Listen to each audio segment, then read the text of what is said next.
You're listening to the Turnaround Podcast, the true life basketball story of Bull City's own Stewart Squirt Holley.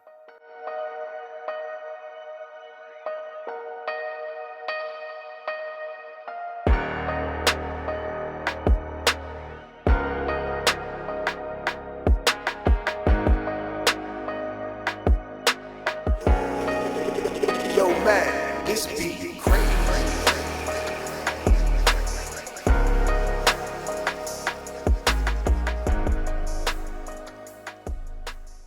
So back to sitting in Dean's office at the end of 2002-2003 season. I was talking to Dean about moving to a guard position because I wanted to start getting prepared for next level. Next level, I knew I was a guard. So I wanted to go ahead and start getting into a guard's mindset, a guard's rhythm and responsibilities. So Dean actually looked at me and said, well, we'll see. And I just looked at Dean like, this guy was just, I don't know what to say. He wasn't supportive, even in practice. He never got on me as much as he would certain other guys. The only thing he would say to me was that I couldn't shoot, but he never taught me how to shoot. He'd always say, Stewart, your jump shot is flat. Okay, whatever that means, why don't you show me how to unflatten my jump shot? But everything else I could do. I hadn't quite developed a jump shot at that time, even though it was probably streaky, but he never showed me the proper mechanics. I actually didn't learn the proper mechanics until I actually went pro in Europe and moved to my natural position, which was a scoring guard. And I started working with the best shooter on that team. And that's why I learned the mechanics. But talking with Dean about being a guard, so I also questioned him about, I had heard rumors about a 6'9" guard he was bringing in, a wing player. So I was questioning him about this guy. So it was like, yeah, bringing in. So I was like, okay, all right. Fast forward to that season, going to 03-04 season. Here's the recruit. Basketball season was on the brink, and we're about to start. And here comes this recruit, and my teammates knew how I felt. The women that played on our girls' team, they knew how I felt. Kind of funny. They was on some instigating shit because I was coming out of a math class one day, and I remember Wallace Clayton, another one of my teammates, Jabbar Adams, who was the cousin of Sharika Adams. For those who don't know who Sharika Adams is, God bless the dead. Sharika Adams is the young lady who was murdered by Ray Caruth, the ex-Carolina Panther football player who paid to have that girl killed, and I have no respect for Ray Caruth whatsoever. I think he's a super coward who should have been in prison for the rest of his life. But anyway, Jabbar, Wallace, a couple of girls from the women's team, they come find me. I'm walking up the hallway with a couple of young ladies from class that I was talking with. The girl said, Stewart, the girls got the recruit up there in the cafeteria. So I knew what they was doing. They was instigating. I haven't seen them up to this point.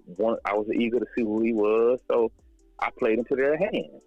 I said, okay, take me to him. So as we walk, we get up to the student cafeteria, and there's this tall 6'9" dude, and some of the girls from the women's team had him in a circle, just questioning him about where he from and all that type of stuff. So when I walked in, they looked and they seen me. They was like, uh-oh. It's kind of like that jingling thing from the movie Life. When they seen me walking, they're like, oh, trouble. So I walked up to him.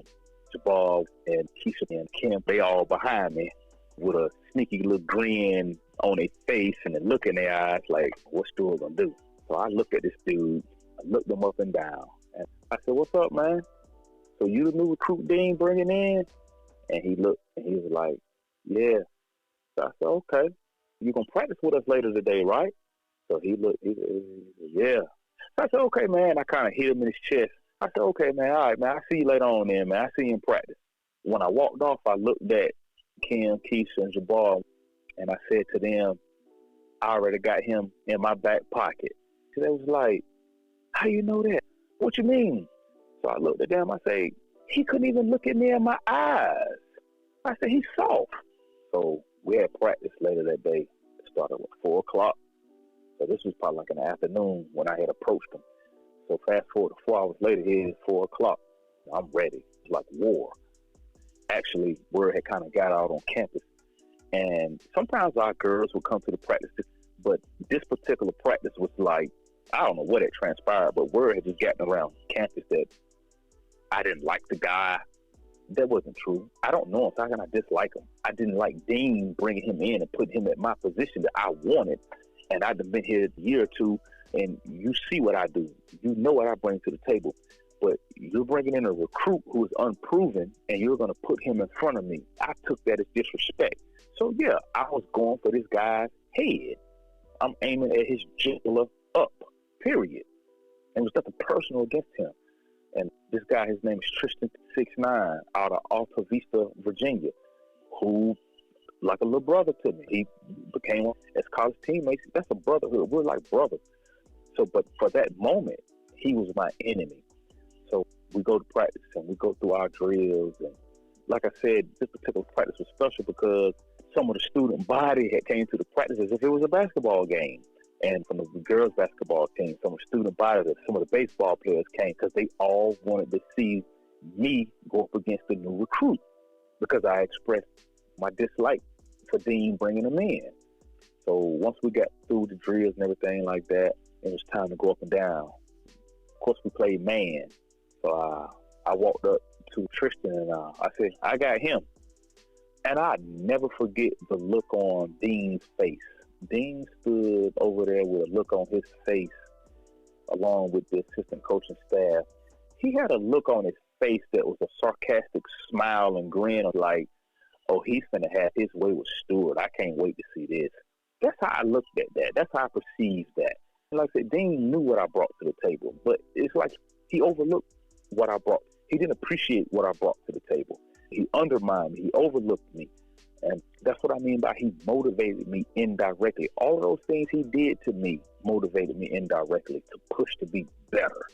Because the simple fact is this: Dean or anyone that's walking on this earth, family member, friend, girlfriend, future wife, whatever, they did not put that love for basketball in my heart.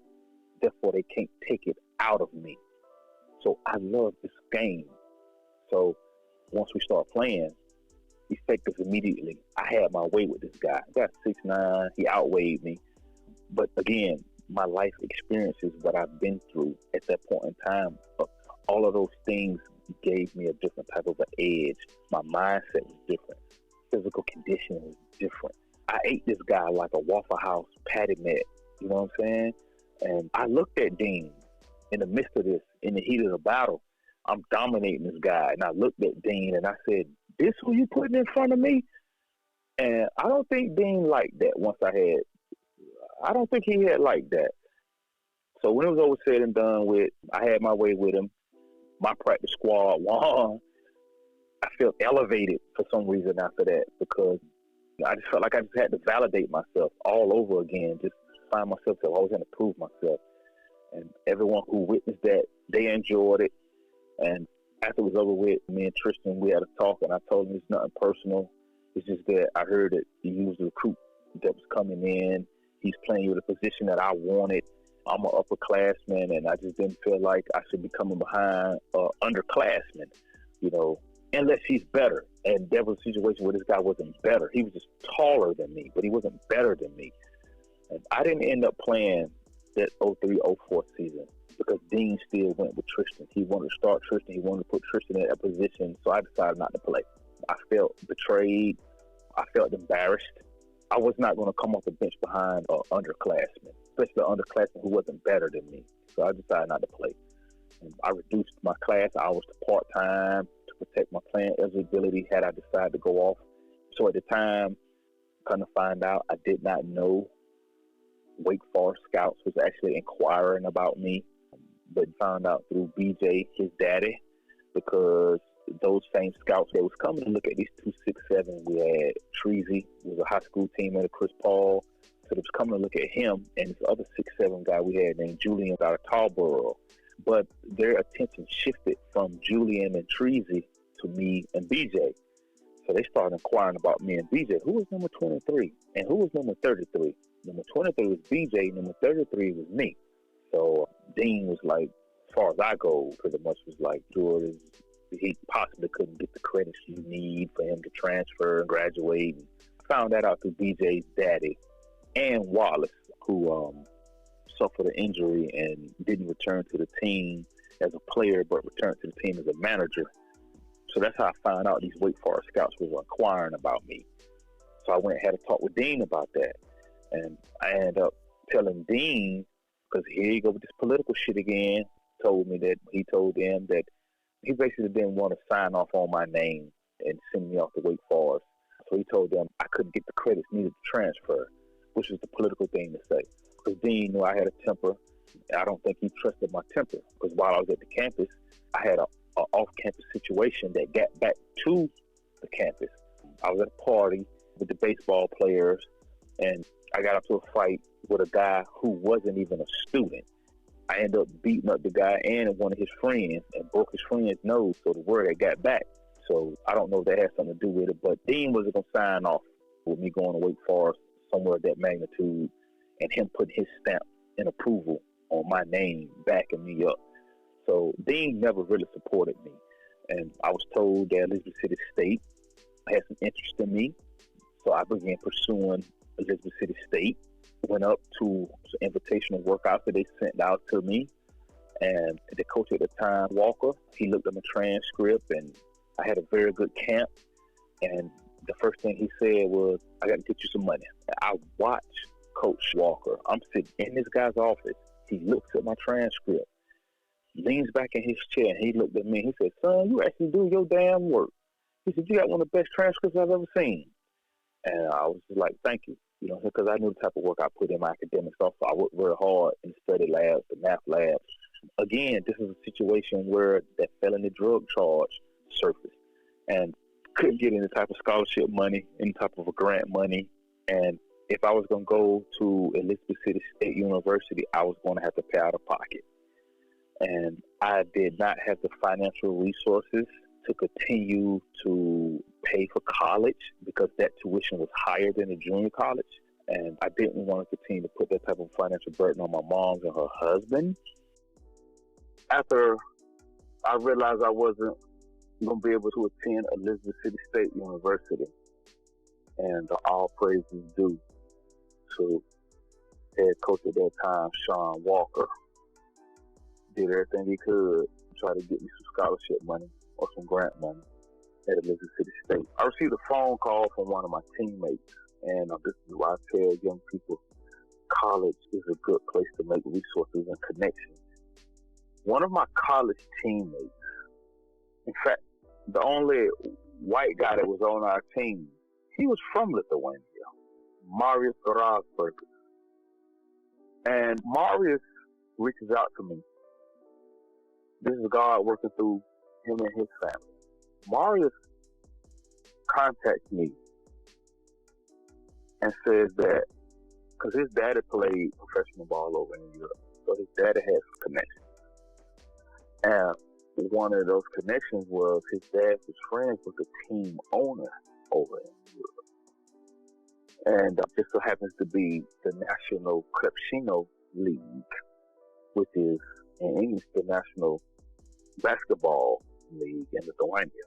And his dad has a friend that owns a team, and he's looking to shake things up because they have been losing a few years. Would you be interested in coming to Europe to play? And I was just like, wow, fuck yeah. And that's how I ended up going to Europe, through a college teammate and his dad. And I was asked if I was willing to fly out to conduct some workouts for a team named Jamgula, with a Z, Jamgula, and Joniskish with a J, which in English would be the city of John. It was a no-brainer. I agreed. I ended up flying over, and that's where my professional career began. This has been a Vanguard Podcast Network original.